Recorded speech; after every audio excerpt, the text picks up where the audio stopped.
ਸਤਿ ਸ਼੍ਰੀ ਅਕਾਲ ਜੀ ਦਾ ਖਾਲਸ ਟੀਵੀ ਦੇਖਣ ਵਾਲੇ ਸਾਡੇ ਸਾਰੇ ਦਰਸ਼ਕਾਂ ਦਾ ਬਹੁਤ-ਬਹੁਤ ਸਵਾਗਤ ਹੈ। ਪੰਜਾਬ ਦੀਆਂ ਖਾਸ ਖਬਰਾਂ ਦੇ ਖਾਸ ਬੁਲੇਟਿਨ ਦੇ ਨਾਲ ਮੈਂ ਹਰਸ਼ਰਨ ਕੌਰ।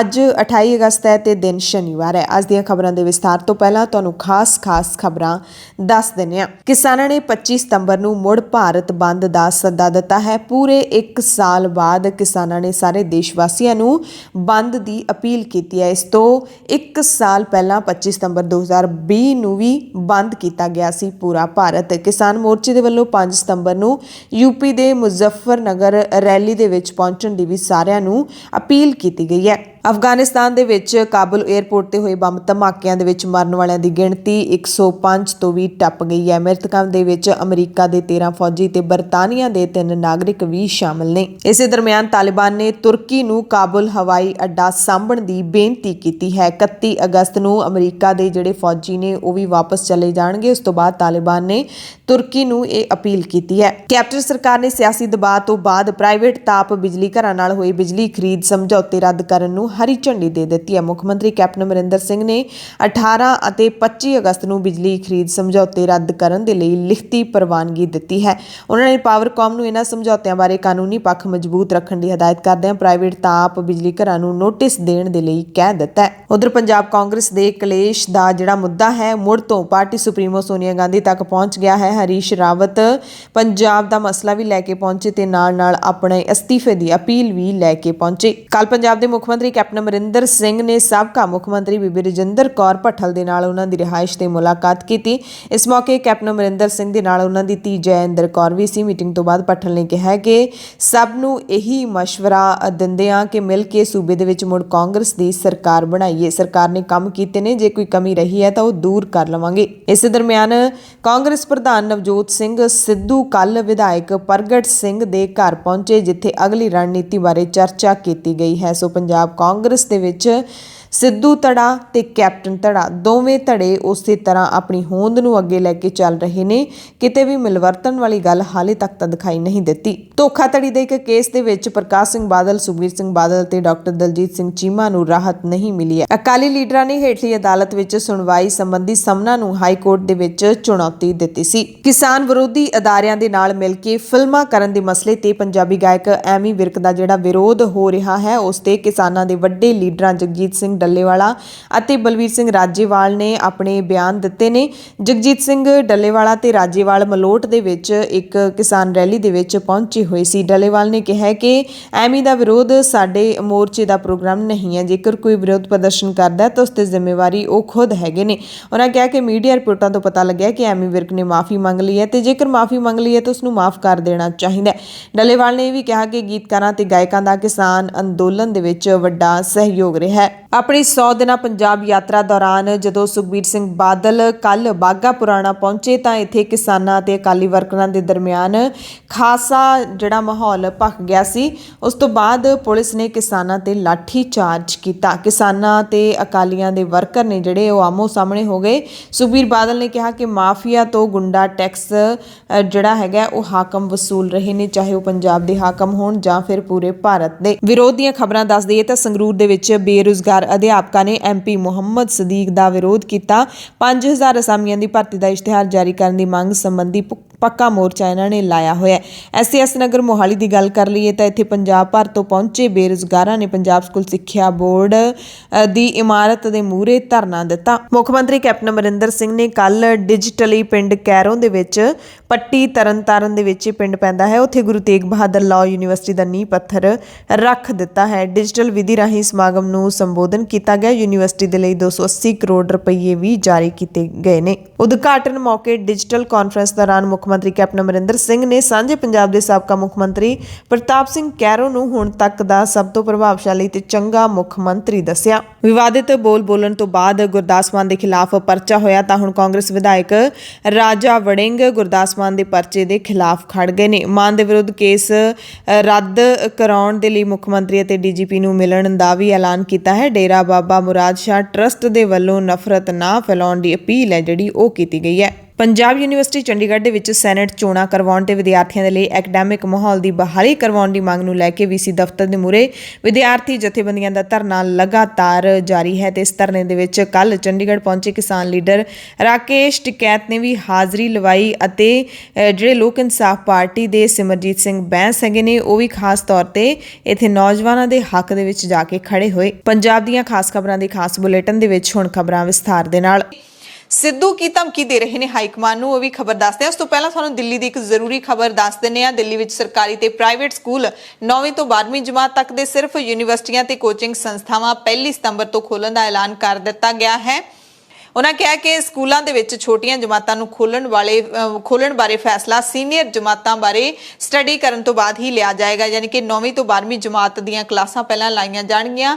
ਜੇ ਸੁਚਾਰੂ ਢੰਗ ਦੇ ਨਾਲ ਚੱਲਣਗੀਆਂ, ਸੁਰੱਖਿਅਤ ਰਹਿਣਗੀਆਂ, ਫਿਰ ਹੀ ਛੋਟੀਆਂ ਜਮਾਤਾਂ ਦੇ ਵਿਦਿਆਰਥੀ ਸਕੂਲ ਜਾ ਸਕਣਗੇ। ਵਿਦਿਆਰਥੀਆਂ ਨੂੰ ਸਕੂਲ ਆਉਣ ਤੋਂ ਪਹਿਲਾਂ ਆਪਣੇ ਮਾਪਿਆਂ ਤੋਂ ਪ੍ਰਵਾਨਗੀ ਲੈਣੀ ਪਏਗੀ। ਜਾਣਕਾਰੀ ਦਿੱਲੀ ਦੇ ਡਿਪਟੀ ਸੀਐਮ ਮਨੀਸ਼ ਸਿਸੋਦੀਆ ਨੇ ਦਿੱਤੀ ਹੈ। ਕਿਸੇ ਵੀ ਵਿਦਿਆਰਥੀ ਨੂੰ ਸਕੂਲ ਆਉਣ ਦੇ ਲਈ ਮਜਬੂਰ ਨਹੀਂ ਕੀਤਾ ਜਾਏਗਾ। ਸਕੂਲਾਂ ਨੂੰ ਖੋਲ੍ਹਣ ਬਾਰੇ ਫੈਸਲਾ ਦਿੱਲੀ ਡਿਜ਼ਾਸਟਰ ਮੈਨੇਜਮੈਂਟ ਅਥਾਰਟੀ ਦੇ ਨਾਲ ਮੀਟਿੰਗ ਤੋਂ ਬਾਅਦ ਲਿਆ ਗਿਆ ਹੈ। ਨਵਜੋਤ ਸਿੰਘ ਸਿੱਧੂ ਨੇ ਵੀਰਵਾਰ ਨੂੰ ਟ੍ਰੇਡ ਤੇ ਇੰਡਸਟਰੀਅਲ ਐਸੋਸੀਏਸ਼ਨਾਂ ਨੂੰ ਸੰਬੋਧਨ ਕੀਤਾ ਅੰਮ੍ਰਿਤਸਰ ਦੇ ਵਿੱਚ। ਇਸ ਮੌਕੇ ਸਿੱਧੂ ਨੇ ਹਾਈ ਕਮਾਂਡ ਤੋਂ ਫੈਸਲੇ ਲੈਣ ਦੀ ਖੁੱਲ੍ਹ ਮੰਗੀ ਹੈ। ਨਵਜੋਤ ਸਿੰਘ ਸਿੱਧੂ ਨੂੰ ਲੱਗਦਾ ਹੈ ਕਿ ਮੈਨੂੰ ਪੰਜਾਬ ਕਾਂਗਰਸ ਦਾ ਪ੍ਰਧਾਨ ਤਾਂ ਬਣਾ ਦਿੱਤਾ ਗਿਆ, ਪਰ ਮੇਰੇ ਹੱਥ ਵਿੱਚ ਫੈਸਲੇ ਲੈਣ ਦੀ ਕੋਈ ਤਾਕਤ ਨਹੀਂ ਹੈ। ਸਿੱਧੂ ਨੇ ਸਿੱਧੀ ਜਿਹੜੀ ਚੇਤਾਵਨੀ ਹਾਈ ਕਮਾਂਡ ਨੂੰ ਭੇਜ ਦਿੱਤੀ ਹੈ ਕਿ ਜੇ ਮੈਨੂੰ ਫੈਸਲੇ ਲੈਣ ਦੀ ਖੁੱਲ੍ਹ ਨਾ ਮਿਲੀ ਤਾਂ ਮੈਂ ਇੱਟ ਨਾਲ ਇੱਟ ਖੜਕਾ ਦਿਆਂਗਾ। ਸਿੱਧੂ ਨੇ ਕਿਹਾ ਕਿ ਮੈਂ ਹਾਈ ਕਮਾਂਡ ਨੂੰ ਕਹਿ ਕੇ ਆਇਆ ਕਿ ਜੇ ਮੈਂ ਪੰਜਾਬ ਮਾਡਲ ਦੇ ਉੱਤੇ ਲੋਕਾਂ ਦੀਆਂ ਆਸਾਂ ਤੇ ਖਰਾ ਉਤਰਾਂਗਾ ਤਾਂ ਮੈਂ ਅਗਲੇ 20 ਸਾਲ ਕਾਂਗਰਸ ਨੂੰ ਸਿਆਸਤ ਵਿੱਚੋਂ ਜਾਣ ਨਹੀਂ ਦਿਆਂਗਾ, ਪਰ ਜੇ ਤੁਸੀਂ ਮੈਨੂੰ ਫੈਸਲਾ ਹੀ ਨਹੀਂ ਲੈਣ ਦਿਓਗੇ, ਮੇਰੇ ਹੱਥ ਬੰਨ੍ਹ ਕੇ ਰੱਖੋਗੇ, ਤਾਂ ਫਿਰ ਮੈਂ ਇੱਟ ਨਾਲ ਇੱਟ ਵੀ ਖੜਕਾ ਦਿਆਂਗਾ। ਜੇ ਮੈਨੂੰ ਫੈਸਲੇ ਲੈਣ ਦਾ ਮੌਕਾ ਮਿਲਿਆ ਤਾਂ ਮੈਂ ਪੰਜਾਬ ਚੋਂ ਨਸ਼ਾ ਵੀ ਖਤਮ ਕਰ ਦਿਆਂਗਾ। ਵਪਾਰੀਆਂ ਨੂੰ ਸਿੱਧੂ ਨੇ ਕਿਹਾ ਕਿ ਤੁਸੀਂ ਆਪ ਆਪਣੀਆਂ ਨੀਤੀਆਂ ਬਣਾ ਕੇ ਦਿਓ, ਇਹ ਕੰਮ 6 ਮਹੀਨਿਆਂ 'ਚ ਮੈਂ ਪੂਰਾ ਕਰਾਂਗਾ। 36 ਮੁਲਕਾਂ ਦੇ ਨਾਲ ਅੱਜ ਵੀ ਸਾਡਾ ਵਪਾਰ ਚੱਲ ਸਕਦਾ ਹੈ, ਯਾਨੀ ਕਿ ਪੰਜਾਬ ਦਾ ਵਪਾਰ ਚੱਲ ਸਕਦਾ ਹੈ, ਪਰ ਅਸੀਂ ਕੋਸ਼ਿਸ਼ ਹੀ ਨਹੀਂ ਕੀਤੀ। ਜੇ ਨੀਤੀ ਅਤੇ ਯੋਜਨਾਬੱਧ ਤਰੀਕੇ ਦੇ ਨਾਲ ਇੰਡਸਟਰੀ ਦੀ ਇੱਕ ਪਾਲਿਸੀ ਬਣਾਈ ਜਾਵੇ, ਚੰਗੀ ਪਾਲਿਸੀ ਬਣਾਈ ਜਾਵੇ, ਤਾਂ ਉਹ ਪਾਲਿਸੀ ਅਫਸਰਾਂ ਦੇ ਹੱਥ ਵਿੱਚ ਨਹੀਂ, ਪੰਜਾਬ ਦੇ ਜਿਹੜੇ ਉਦਯੋਗਪਤੀ ਹੈਗੇ ਨੇ ਉਹਨਾਂ ਦੇ ਹੱਥਾਂ ਵਿੱਚ ਹੋਏਗੀ। ਕਹਿੰਦੇ ਮੈਨੂੰ ਫਾਲਟੀਏ PPA ਨੂੰ ਰੱਦ ਕਰਨ ਦੇ ਵਿੱਚ ਆਪਣੀ ਜਾਨ ਦੀ ਬਾਜ਼ੀ ਵੀ ਲਾਉਣੀ ਪੈ ਜਾਵੇ ਤਾਂ ਮੈਂ ਉਹ ਵੀ ਲਾ ਦਿਆਂਗੇ। ਪੰਜਾਬ ਦੀ ਬਿਜਲੀ ਦਾ ਅਸੀਂ 6-7 ਕਰੋੜ ਰੁਪਏ ਅਦਾ ਕਰ ਚੁੱਕੇ ਹਾਂ। ਪੰਜਾਬ ਇੱਕ ਸੀ, ਇੱਕ ਹੈ, ਇੱਕ ਰਹੇਗਾ, ਇਹਨੂੰ ਕੋਈ ਤੋੜ ਨਹੀਂ ਸਕਦਾ। ਨਵਜੋਤ ਸਿੰਘ ਸਿੱਧੂ ਆਪਣੀ ਖਾਸ ਕਰਕੇ ਜਿਹੜੀ ਬੋਲਣ ਦਾ ਅੰਦਾਜ਼ ਹੈ ਉਹਦੇ ਨਾਲ ਲੋਕਾਂ ਨੂੰ ਕੀ ਲੈਂਦੇ ਨੇ। ਸਿੱਧੂ ਨੇ ਕਿਹਾ ਕਿ ਵਿਸ਼ਵਾਸ ਮਿੱਟੀ ਦੇ ਭਾਂਡੇ ਵਾਂਗੂ ਹੈ, ਇੱਕ ਵਾਰੀ ਟੁੱਟ ਗਿਆ ਮੁੜ ਕੇ ਜੁੜਦਾ ਨਹੀਂ ਹੈ। ਤੇ ਇਹ ਜਿਹੜਾ ਨਵਜੋਤ ਸਿੰਘ ਸਿੱਧੂ ਨੇ ਤਿੱਖੇ ਸ਼ਬਦੀ ਆਪਾਂ ਕਹਿ ਸਕਦੇ ਹਾਂ ਸੁਨੇਹੇ ਨੇ ਜਿਹੜੇ ਉਹ ਹਾਈ ਕਮਾਂਡ ਨੂੰ ਭੇਜੇ ਨੇ। ਇਹੋ ਜਿਹਾ ਪੰਜਾਬ ਮਾਡਲ ਖੜਾ ਕਰੂੰ ਕਿ ਇਹ ਬਹਾਰ ਅਗਲੇ 20 ਸਾਲ ਜਾਣੀ ਨਹੀਂ ਜਾਣੀ। ਉਹਨਾਂ ਕਿਉਂ ਕਰਾਂ? ਕਿਉਂਕਿ ਮੈਂ ਕਦੇ ਸਮਝੌਤੇ ਨਹੀਂ ਕੀਤੇ, ਮੈਂ ਕਦੇ ਆਉਂਦਿਆਂ ਲਈ ਨਹੀਂ, ਮੈਂ ਹਮੇਸ਼ਾ ਲੋਕਾਂ ਦੀ ਜ਼ਿੰਦਗੀ ਬਦਲਣ ਦੇ ਲਈ ਕੰਮ ਕੀਤਾ। और मैं आज भी उत्थे खड़ा, ये नहीं कि मैं पहले दिन तो आवाज़ नहीं चकिया, मैं चकिया। और आज भी मैं हाईकमांड को एको गल कह के आया कि जे मैं इस पंजाब मॉडल के उत्ते इन्हां लोकां दियां आसां दे उत्ते खरा उतरूं, मैं अगले साल 20 साल राजनीति दे विच कांग्रेस को जाण नहीं दूं। लेकिन जे तुसीं मैनूं निर्णय नहीं लेण दोगे, ਕਾਂਗਰਸ ਹਾਈ ਕਮਾਂਡ ਜਿਹੜੀ ਕਿ ਪੰਜਾਬ ਕਾਂਗਰਸ ਦੇ ਕਲੇਸ਼ ਦੇ ਨਾਲ ਤਾਂ ਉਲਝੀ ਰਹੀ ਸੀ, ਹੁਣ ਜਿਹੜਾ ਹੈਗਾ ਛੱਤੀਸਗੜ੍ਹ ਦੀ ਕਾਂਗਰਸ ਦਾ ਕਲੇਸ਼ ਹੈ ਜਿਹੜਾ ਉਹ ਵੀ ਹੁਣ ਹਾਈ ਕਮਾਂਡ ਦੇ ਪੱਲੇ ਪੈ ਗਿਆ। ਤੇ ਹੁਣ ਉਸ ਤੋਂ ਬਾਅਦ ਕੀ ਹੋਣਾ ਹੈ, ਇਸ ਕਲੇਸ਼ ਦਾ ਨਿਬੇੜਾ ਕੀ ਹੋਣਾ ਹੈ, ਇਹ ਅੱਗੇ ਕੁਝ ਅਪਡੇਟਸ ਨੇ ਉਹ ਵੀ ਤੁਹਾਨੂੰ ਦੇਵਾਂਗੇ। ਸੋ ਨਵਜੋਤ ਸਿੰਘ ਸਿੱਧੂ ਨੇ ਜਦੋਂ ਇਹ ਸਿੱਧੇ ਸੁਨੇਹੇ ਜਿਹੜੇ ਹਾਈ ਕਮਾਂਡ ਨੂੰ ਭੇਜ ਦਿੱਤੇ ਨੇ, ਉਸ ਤੋਂ ਬਾਅਦ ਸ਼੍ਰੋਮਣੀ ਅਕਾਲੀ ਦਲ ਦੇ ਪ੍ਰਧਾਨ ਸੁਖਬੀਰ ਸਿੰਘ ਬਾਦਲ ਦੇ ਮੁੱਖ ਸਲਾਹਕਾਰ ਹਰਚਰਨ ਸਿੰਘ ਬੈਂਸ ਨੇ ਕਿਹਾ ਕਿ ਮੈਨੂੰ ਲੱਗਦਾ ਮੁੰਨੀ ਫਿਰ ਬਦਨਾਮ ਹੋਊਗੀ ਤੇ ਰਾਹੁਲ ਫਿਰ ਪੱਪੂ ਬਣਨਗੇ।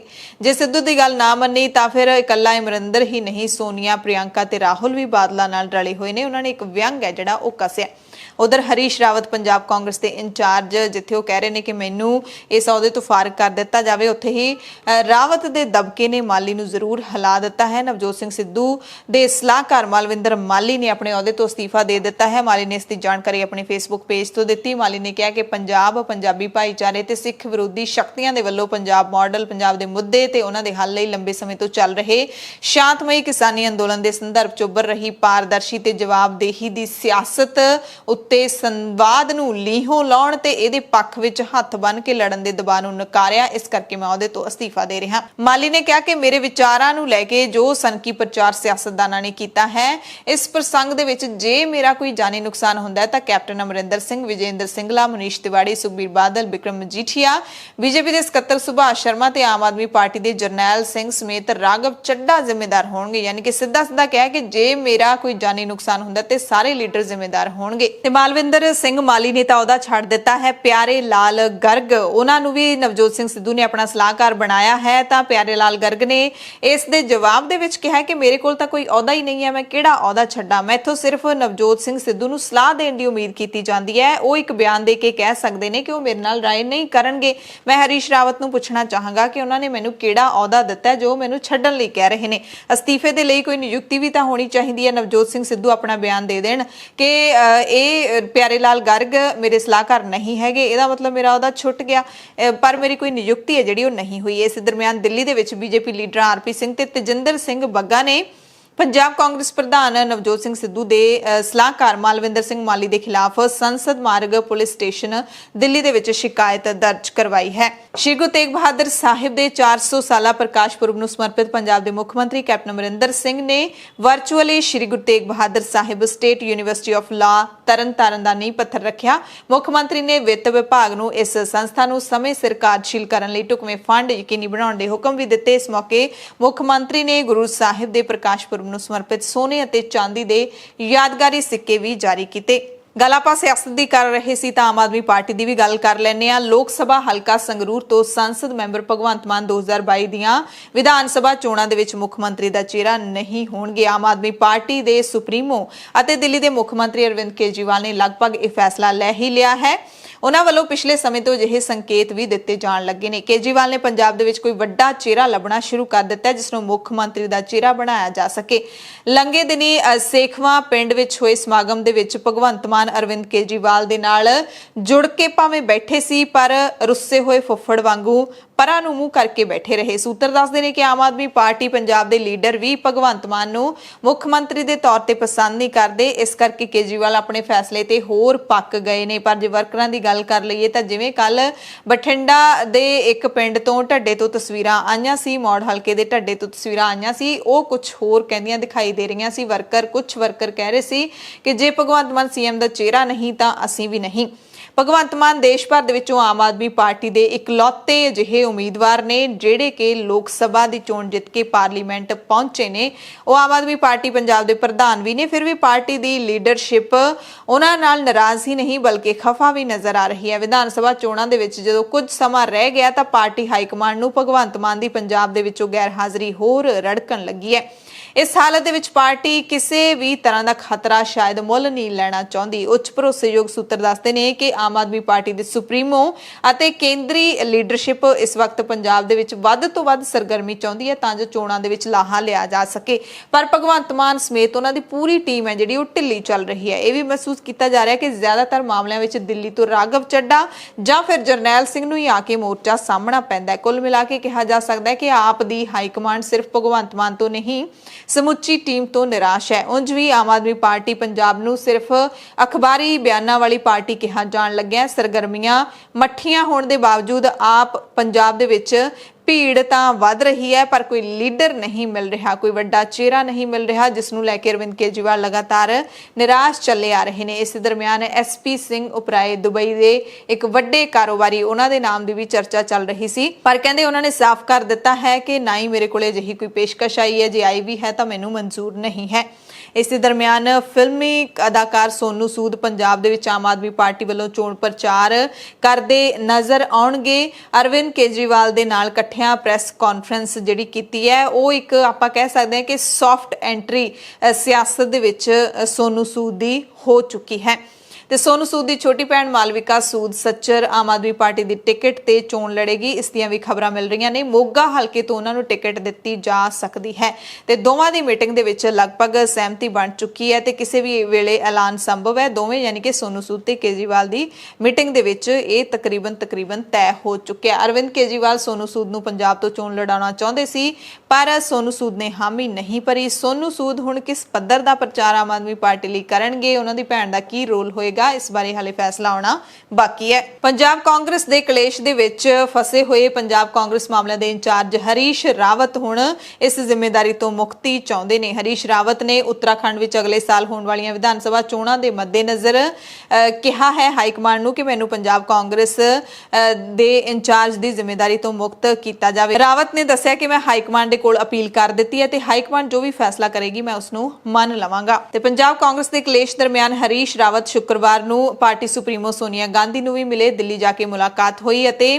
ਮੁਲਾਕਾਤ ਕਰਨ ਤੋਂ ਬਾਅਦ ਹਰੀਸ਼ ਰਾਵਤ ਨੇ ਕਿਹਾ ਕਿ ਹਾਲਾਤ ਖਰਾਬ ਨਹੀਂ ਹਨ, ਹਾਲਾਤ ਕਾਬੂ ਹੇਠ ਨੇ। ਮੈਂ ਸੋਨੀਆ ਗਾਂਧੀ ਨੂੰ ਤਾਜ਼ਾ ਹਾਲਾਤਾਂ ਤੋਂ ਜਾਣੂ ਕਰਵਾ ਦਿੱਤਾ। ਮੈਂ ਸਾਰੇ ਪੱਖਾਂ ਨੂੰ ਬੇਨਤੀ ਕਰਦਾ ਹਾਂ ਕਿ ਇੱਕ ਦੂਸਰੇ ਦੇ ਨਾਲ ਰਲ ਕੇ ਚੱਲਣ। ਆਪਣੀ ਗੱਲ ਕਹਿਣਾ ਹਰ ਇੱਕ ਬੰਦੇ ਦਾ ਲੋਕਤਾਂਤਰਿਕ ਅਧਿਕਾਰ ਹੈ ਪਰ ਉਸ ਤੇ ਕੀ ਫੈਸਲਾ ਲੈਣਾ ਹੈ ਉਹ ਕਾਂਗਰਸ ਪ੍ਰਧਾਨ ਦਾ ਹੀ ਅਧਿਕਾਰ ਹੈ। ਜੋ ਵਿਧਾਇਕ ਮੈਨੂੰ ਮਿਲਣ ਆਏ ਸੀ ਉਹਨਾਂ ਵੀ ਮੈਨੂੰ ਇਹੀ ਗੱਲ ਕਹੀ ਸੀ। ਪੰਜਾਬ ਕਾਂਗਰਸ ਦੇ ਕਲੇਸ਼ ਦਰਮਿਆਨ ਇੱਕ ਦਿਲਚਸਪ ਖਬਰ ਇਹ ਵੀ ਆਈ ਕਿ ਇਸ ਤੋਂ ਪਹਿਲਾਂ ਜਦੋਂ ਪੰਜਾਬ ਕਾਂਗਰਸ ਦੇ ਵਿੱਚ ਕਲੇਸ਼ ਪਿਆ ਸੀ ਤਾਂ ਉਸ ਵਕਤ ਬੀਬੀ ਰਜਿੰਦਰ ਕੌਰ ਭੱਠਲ ਕੈਪਟਨ ਅਮਰਿੰਦਰ ਸਿੰਘ ਦੇ ਖਿਲਾਫ ਦਿੱਲੀ ਜਾ ਕੇ ਧਰਨਾ ਲਾ ਕੇ ਬਹਿ ਗਏ ਸੀ।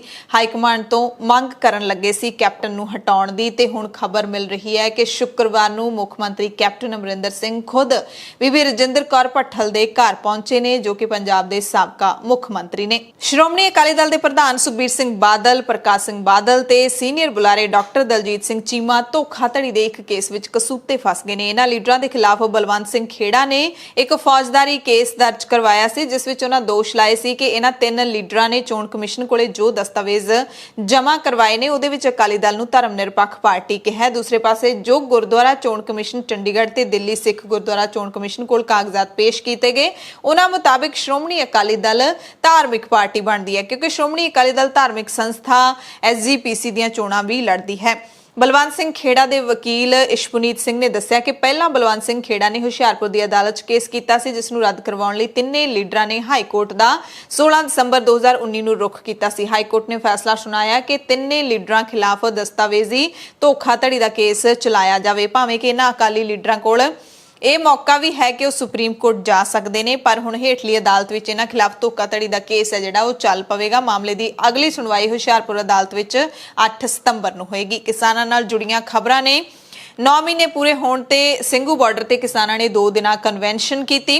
ਕਨਵੈਨਸ਼ਨ ਦੇ ਦੂਸਰੇ ਤੇ ਆਖਰੀ ਦਿਨ ਵੱਡੀ ਗਿਣਤੀ ਵਿੱਚ ਲੋਕ ਪਹੁੰਚੇ, ਸ਼ਾਮਿਲ ਹੋਏ। ਦੇਸ਼ ਭਰ ਤੋਂ ਵੱਖ-ਵੱਖ ਕਿਸਾਨ, ਮਜ਼ਦੂਰ ਤੇ ਮੁਲਾਜ਼ਮ ਜਥੇਬੰਦੀਆਂ ਸਣੇ ਹੋਰ ਹਮਖਿਆਲੀ ਧਿਰਾਂ ਦੇ ਪ੍ਰਤੀਨਿਧੀ ਪਹੁੰਚੇ। ਇਸ ਮੌਕੇ ਕਿਸਾਨ ਲੀਡਰਾਂ ਨੇ ਜੋ ਤਕਰੀਰਾਂ ਕੀਤੀਆਂ, ਜੋ ਬਿਆਨ ਦਿੱਤੇ ਉਹ ਵੀ ਤੁਹਾਨੂੰ ਦੱਸਦੇ ਹਾਂ ਪਰ ਇੱਕ ਵੱਡਾ ਜਿਹੜਾ ਐਲਾਨ ਕੀਤਾ ਹੈ। ਸੰਯੁਕਤ ਕਿਸਾਨ ਮੋਰਚੇ ਨੇ 2 ਦਿਨਾਂ ਕਨਵੈਨਸ਼ਨ ਤੋਂ ਬਾਅਦ ਸਿੰਘੂ ਬਾਰਡਰ ਦੇ ਉੱਤੇ ਪ੍ਰੈਸ ਕਾਨਫਰੰਸ ਕੀਤੀ ਅਤੇ ਪੂਰੇ 1 ਸਾਲ ਬਾਅਦ ਮੁੜ 25 ਸਤੰਬਰ 2021 ਨੂੰ ਭਾਰਤ ਬੰਦ ਦਾ ਸੱਦਾ ਦਿੱਤਾ ਹੈ। ਇਸ ਤੋਂ ਪਹਿਲਾਂ ਜੇ ਤੁਹਾਨੂੰ ਯਾਦ ਹੋਵੇ 1 ਸਾਲ ਬੀਤ ਗਿਆ ਉਹਨਾਂ ਗੱਲਾਂ ਨੂੰ ਜਦੋਂ 25 ਸਤੰਬਰ 2020 ਨੂੰ ਕਿਸਾਨਾਂ ਨੇ ਭਾਰਤ ਬੰਦ ਦਾ ਸੱਦਾ ਦਿੱਤਾ ਸੀ। ਯਾਦ ਹੋਣਾ ਤੁਹਾਨੂੰ ਸ਼ੰਭੂ ਬਾਰਡਰ ਦੇ ਉੱਤੇ ਉਦੋਂ ਇੱਕ ਵੱਡਾ ਇਕੱਠ ਹੋਇਆ ਸੀ ਜਿੱਥੋਂ ਪੂਰੀ ਜਿਹੜੀ ਲਹਿਰ ਹੈ ਕਿਸਾਨਾਂ ਦੇ ਹੱਕ ਦੇ ਵਿੱਚ ਉਹ ਚੱਲੀ ਸੀ।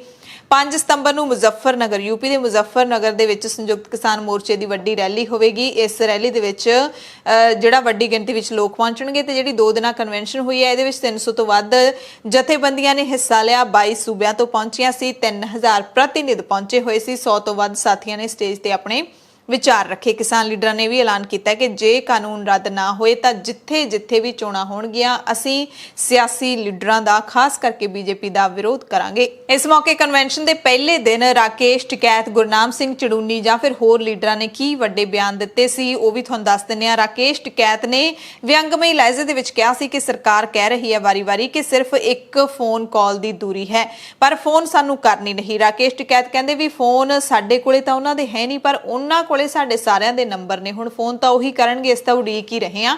ਤੇ ਕਿਸਾਨਾਂ ਨੇ ਇਸ ਕਨਵੈਨਸ਼ਨ ਦੇ ਵਿੱਚ ਜਿਹੜਾ ਸੰਘਰਸ਼ ਹੈ ਉਸ ਨੂੰ ਪੂਰੇ ਦੇਸ਼ ਦੇ ਵਿੱਚ ਫੈਲਾਉਣ ਦਾ ਹੁਣ ਅਹਿਦ ਲਿਆ ਹੈ। ਯੋਗਿੰਦਰ ਯਾਦਵ ਨੇ ਕਿਹਾ ਕਿ 9 ਮਹੀਨਿਆਂ ਦੇ ਵਿੱਚ ਇੱਕ ਔਰਤ ਦੀ ਕੁੱਖ ਦੇ ਵਿੱਚੋਂ ਨਵੀਂ ਜ਼ਿੰਦਗੀ ਪੈਦਾ ਹੋ ਜਾਂਦੀ ਹੈ ਤੇ ਸਾਡਾ ਜਿਹੜਾ ਅੰਦੋਲਨ ਹੈ ਉਹ ਵੀ ਹੁਣ ਨਵੇਂ ਰੂਪ ਦੇ ਵਿੱਚ ਸ਼ੁਰੂ ਹੋਏਗਾ। 75 ਸਾਲਾਂ 'ਚ ਜੋ ਪੈਦਾ ਨਹੀਂ ਹੋਇਆ ਉਹ ਅਸੀਂ ਹਾਸਲ ਕਰ ਚੁੱਕੇ ਹਾਂ। 9 ਮਹੀਨਿਆਂ ਦੇ ਵਿੱਚ ਸਾਡਾ ਜਨਮ ਹੈ ਜਿਹੜਾ ਉਹ ਹੋ ਚੁੱਕਿਆ। ਕਿਸਾਨਾਂ ਦਾ ਆਤਮ ਵਿਸ਼ਵਾਸ ਵਧਿਆ ਹੈ, ਪੂਰੇ ਦੇਸ਼ 'ਚ ਏਕਤਾ ਵਧੀ ਹੈ। ਜਿਹੜੇ ਲੀਡਰ ਕਿਸਾਨਾਂ ਨੂੰ ਜੁੱਤੀ ਦੀ ਨੋਕ ਸਮਝਦੇ ਸੀ ਉਹਨਾਂ ਨੂੰ ਕਿਸਾਨਾਂ ਨੇ ਆਪਣੇ ਪੈਰਾਂ ਦੀ ਧੂੜ ਚਟਾ ਦਿੱਤੀ ਹੈ।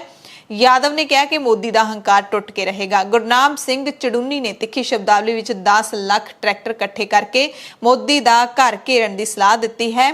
ਚੜੂਨੀ ਦਾ ਕਹਿਣਾ ਸੀ ਕਿ ਫਿਰ ਮੋਦੀ ਕੋਲ ਹੋਰ ਕੋਈ ਰਾਹ ਨਹੀਂ ਬਚੇਗਾ ਜਦੋਂ ਅਸੀਂ ਮੋਦੀ ਸਾਹਿਬ ਦੇ ਘਰ ਨੂੰ ਹੀ ਘੇਰਾ ਪਾ ਕੇ ਬਹਿ ਜਾਾਂਗੇ। ਚੜੂਨੀ ਨੇ ਵੀ ਕਿਹਾ ਕਿ ਬੀਜੇਪੀ ਨੂੰ ਹਟਾ ਕੇ 3 ਖੇਤੀ ਕਾਨੂੰਨ ਵਾਪਸ ਕਰਾਉਣ ਦੀ ਨੀਤੀ ਦੀ ਥਾਂ ਮੋਦੀ ਦੀ ਧੌਣ ਤੇ ਗੋਡਾ ਰੱਖ ਕੇ ਗੱਲ ਮਨਵਾਉਣ ਦਾ ਸਮਾਂ ਆ ਗਿਆ ਤੇ ਹੁਣ ਵੱਡੇ ਫੈਸਲੇ ਲੈਣ ਦਾ ਸਮਾਂ ਹੈ। ਸ਼੍ਰੋਮਣੀ ਅਕਾਲੀ ਦਲ ਦੇ ਪ੍ਰਧਾਨ ਸੁਖਬੀਰ ਸਿੰਘ ਬਾਦਲ ਆਪਣੀ 100 ਦਿਨਾਂ ਯਾਤਰਾ ਤੇ ਨਿਕਲੇ ਹੋਏ ਨੇ। ਬਾਗਾ ਪੁਰਾਣਾ ਦੇ ਵਿੱਚ ਹਾਲਾਤ ਨੇ ਜਿਹੜੇ ਖਰਾਬ ਹੋ ਗਏ ਸੀ ਕਿਉਂਕਿ ਸੁਖਬੀਰ ਬਾਦਲ ਦੀ ਆਮਦ ਤੋਂ ਪਹਿਲਾਂ ਹੀ ਕਿਸਾਨ ਤੇ ਅਕਾਲੀ ਆਮੋ ਸਾਹਮਣੇ ਹੋ ਗਏ ਸੀ। ਪੁਲਿਸ ਰੋਕਾਂ ਤੋੜ ਕੇ ਕਿਸਾਨ ਪੰਡਾਲ ਦੇ ਵਿੱਚ ਵੀ ਪਹੁੰਚ ਗਏ ਸੀ। ਤਿੱਖਾ ਵਿਰੋਧ ਜਦੋਂ ਕਿਸਾਨਾਂ ਨੇ ਸ਼ੁਰੂ ਕੀਤਾ ਤਾਂ ਪੁਲਿਸ ਨੇ ਸਾਰੇ ਰਾਹ ਨੇ ਜਿਹੜੇ ਉਹ ਰੋਕ ਲਏ ਸੀ ਤੇ ਫਿਰ ਸਮਾਂ ਅਜਿਹਾ ਪਲਟਾਇਆ ਕਿਸਾਨਾਂ ਨੇ ਕਿ ਸੈਂਕੜੇ ਕਿਸਾਨਾਂ ਨੇ ਤਿੱਖਾ ਵਿਰੋਧ ਕਰਦਿਆਂ ਧਰਨੇ ਲਾ ਕੇ ਸਾਰੇ ਰਾਹ ਸੁਖਬੀਰ ਬਾਦਲ ਦੇ ਹੀ ਰੋਕ ਦਿੱਤੇ।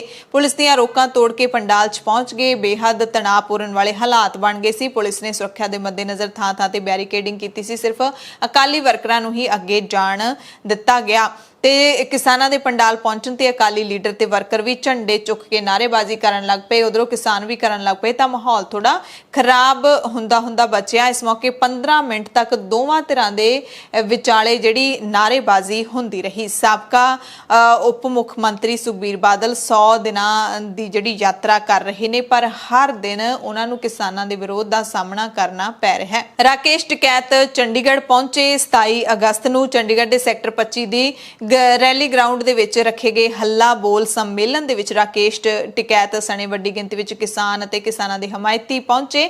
ਇਸ ਤੋਂ ਪਹਿਲਾਂ ਚੰਡੀਗੜ੍ਹ ਪ੍ਰੈਸ ਕਲੱਬ ਦੇ ਵਿੱਚ ਵੀ ਟਿਕੈਤ ਨੇ ਜਿਹੜਾ ਹੈਗਾ ਪ੍ਰੈਸ ਨੂੰ ਸੰਬੋਧਨ ਕੀਤਾ ਤੇ ਕਿਹਾ ਕਿ ਦੇਸ਼ ਨੂੰ ਕਾਰਪੋਰੇਟ ਕੰਪਨੀਆਂ ਚਲਾ ਰਹੀਆਂ ਨੇ। ਮੋਦੀ ਸਰਕਾਰ ਵੱਲੋਂ ਪਹਿਲੇ ਦਿਨ ਤੋਂ ਕਾਰਪੋਰੇਟ ਕੰਪਨੀਆਂ ਦੇ ਹੱਕ ਵਿੱਚ ਫੈਸਲੇ ਲਏ ਜਾ ਰਹੇ ਨੇ ਜਿਸ ਦਾ ਦੇਸ਼ ਭਰ ਦੇ ਵਿੱਚ ਵਿਰੋਧ ਹੋ ਰਿਹਾ ਹੈ। ਨਕੋਦਰ ਡੇਰਾ ਟਰੱਸਟ ਦੇ ਚੇਅਰਮੈਨ ਤੇ ਪੰਜਾਬੀ ਗਾਇਕ ਗੁਰਦਾਸ ਮਾਨ ਦੇ ਖਿਲਾਫ ਧਾਰਮਿਕ ਭਾਵਨਾਵਾਂ ਭੜਕਾਉਣ ਦਾ ਪਰਚਾ ਦਰਜ ਹੋ ਗਿਆ ਤਾਂ 2 ਕਾਂਗਰਸੀ ਲੀਡਰ ਨੇ ਪੰਜਾਬ ਦੇ ਜਿਨ੍ਹਾਂ ਨੂੰ ਗੁਰਦਾਸ ਮਾਨ ਤੇ ਕਾਫੀ ਹੇਜ ਆਉਣ ਲੱਗਿਆ ਹੈ। 2 ਲੀਡਰਾਂ ਦਾ ਨਾਮ ਇੱਕ ਤਾਂ MP ਹੈਗੇ ਨੇ ਲੁਧਿਆਣਾ ਤੋਂ ਰਵਨੀਤ ਸਿੰਘ ਬਿੱਟੂ ਤੇ ਦੂਸਰੇ ਵਿਧਾਇਕ ਨੇ ਅਮਰਿੰਦਰ ਸਿੰਘ ਰਾਜਾ ਵੜਿੰਗ। ਦੋਵੇਂ ਜਿਹੜੇ ਕਾਂਗਰਸ ਦੇ ਲੀਡਰ ਨੇ ਤੇ ਗੁਰਦਾਸ ਮਾਨ ਦੇ ਹੱਕ ਵਿੱਚ ਅੱਗੇ ਆਏ ਨੇ। ਗੁਰਦਾਸ ਮਾਨ ਨੂੰ ਕੌਮ ਦਾ ਹੀਰਾ, ਪੰਜਾਬ ਦਾ ਹੀਰਾ ਦੱਸਦੇ ਹੋਏ ਪਰਚਾ ਦਰਜ ਜਿਹੜਾ ਹੋਇਆ ਉਸ ਨੂੰ ਰੱਦ ਕਰਨ ਦੀ ਮੰਗ ਕੀਤੀ ਹੈ ਤੇ ਨਾਲ ਹੀ ਲੋਕਾਂ ਨੂੰ ਅਪੀਲ ਕੀਤੀ ਹੈ ਕਿ ਉਹ ਗੁਰਦਾਸ ਮਾਨ ਨੂੰ ਮਾਫ ਕਰ ਦੇਣ ਕਿਉਂਕਿ ਗੁਰਦਾਸ ਮਾਨ ਮਾਫੀ ਮੰਗ ਚੁੱਕਿਆ ਹੈ। ਉਹਨਾਂ ਇਹ ਵੀ ਕਿਹਾ ਕਿ ਧਰਨਿਆਂ ਦੇ ਦਬਾਅ ਵਿੱਚ ਆ ਕੇ ਪਰਚੇ ਦਰਜ ਕਰਨਾ ਗਲਤ ਪਿਰਤ ਹੈ। ਕੈਂਸਲ ਕਰਾਵਾਂਗੇ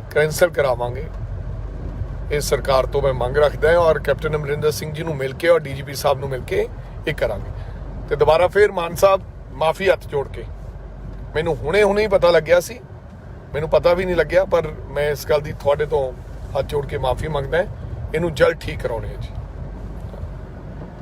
ਗੁਰਦਾਸ ਮਾਨ ਨੇ ਹਮੇਸ਼ਾ ਪੰਜਾਬੀ ਮਾਂ ਬੋਲੀ ਨੂੰ ਪਿਆਰ ਦਿੱਤਾ ਔਰ ਅੱਜ ਮੈਨੂੰ ਲੱਗਦਾ ਕਿ ਦੁਨੀਆ ਦੇ ਅੰਦਰ ਪੰਜਾਬੀ ਮਾਂ ਬੋਲੀ ਦਾ ਪ੍ਰਚਾਰ ਕਰਨ ਵਾਸਤੇ ਜੇ ਵੱਡਾ ਯੋਗਦਾਨ ਕਿਸੇ ਵਿਅਕਤੀ ਦਾ ਹੈ ਤਾਂ ਉਹ ਗੁਰਦਾਸ ਮਾਨ ਜੀ ਦਾ ਹੈ ਔਰ ਅੱਜ ਤੱਕ ਨਾਨ ਕੰਟਰੋਵਰਸ਼ੀਅਲ ਬੰਦਾ ਕੋਈ ਇਨਸਾਨ ਜੇ ਹੈਗੇ ਨੇ ਤਾਂ ਉਹ ਗੁਰਦਾਸ ਮਾਨ ਜੀ ਹੈਗੇ ਨੇ। ਉਸ ਵਿਅਕਤੀ ਦਾ ਅਗਰ ਕੋਈ ਖਹਿੜਾ ਨਹੀਂ ਛੱਡਦਾ ਤਾਂ ਸਾਡਾ ਤਾਂ ਛੱਡਣਾ ਕੀ ਨੇ ਹੈ। ਸੋ ਮੇਰੀ ਬੇਨਤੀ ਹੈ ਉਹਨਾਂ ਨੌਜਵਾਨਾਂ ਨੂੰ ਜਿਨ੍ਹਾਂ ਨੇ ਇਹ ਕੰਮ ਕਰਵਾਇਆ, ਬਿਲਕੁਲ ਤੁਹਾਨੂੰ ਵੇਖਣਾ ਚਾਹੀਦਾ ਕਿ ਉਸ ਵਿਅਕਤੀ ਦਾ ਕਿੰਨਾ ਵੱਡਾ ਯੋਗਦਾਨ। ਪਹਿਲਾਂ ਤਾਂ ਅਗਲਿਆਂ ਨੇ ਕੋਈ ਗੱਲ ਕਹੀ ਨਹੀਂ, ਕਈ ਤਾਂ ਉਹਨਾਂ ਨੇ ਤੁਹਾਡੇ ਤੋਂ ਮਾਫੀ ਮੰਗ ਲਈ ਅਗਲੇ ਮੰਚ ਤੇ ਜਾ ਕੇ। ਜੇ ਤੁਹਾਡੀ ਠੇਸ ਪਹੁੰਚੀ ਫਿਰ ਵੀ ਯਾਰ ਤੁਸੀਂ ਨਹੀਂ ਹਟੇ, ਬੜੀ ਮਾੜੀ ਗੱਲ ਹੈ। ਸਾਨੂੰ ਤਾਂ ਜਿਹੜੇ ਤੁਸੀਂ ਗੁਰੂ ਦੀ ਗੱਲ ਕਰਦੇ ਹੋ ਉਸ ਗੁਰੂ ਨੇ ਸਿਖਾਇਆ ਵੀ ਮਾਫ ਕਰਨ ਦੇ ਨਾਲ ਵੱਡਾ ਹੁੰਦਾ ਹੈ ਤੇ ਤੁਸੀਂ ਤਾਂ ਮਾਫੀ ਦੀ ਵੀ ਕੋਈ ਪਰਵਾਹ ਨਹੀਂ ਕਰਦੇ। ਤੁਹਾਡਾ ਤਾਂ ਇੱਕ ਨਕਾਤੀ ਏਜੰਡਾ ਕੋਈ ਹੋਰ ਹੈ।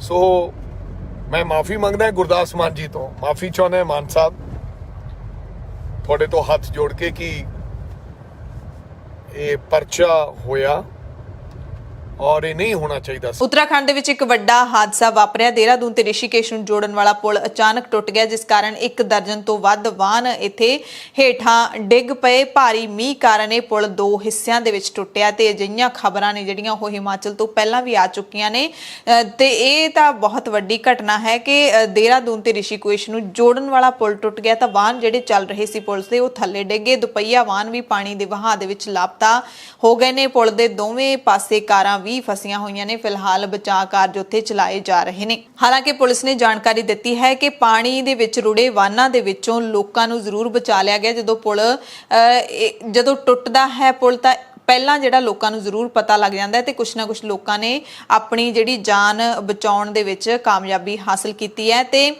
ਪੁਲਿਸ ਨੇ ਵੀ ਦੱਸਿਆ ਕਿ ਕਿਸੇ ਵੱਡੇ ਜਾਨੀ ਨੁਕਸਾਨ ਤੋਂ ਬਚਾ ਰਿਹਾ ਹੈ।